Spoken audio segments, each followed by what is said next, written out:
আসসালামু আলাইকুম। আপনার দোকান এটা? আপনাকে থাকতে বলা হয়েছে।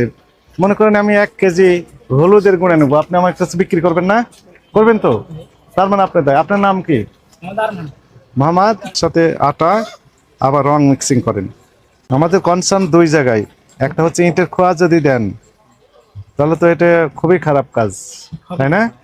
আর একটি হচ্ছে যদি টেক্সটাইল কালার দিয়ে দেন, সেটি কি আটার সাথে?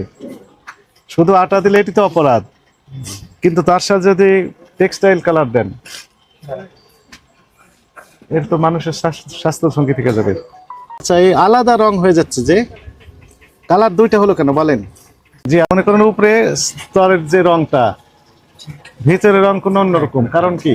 উপরের অংশ খুব চমৎকার, তাই না রংটা? আচ্ছা, নিচে আমরা দেখতে পাচ্ছি একটু ভিন্ন রকমের কালার। অনেক কাস্টমারের কমপ্লেন, ইটের খোয়া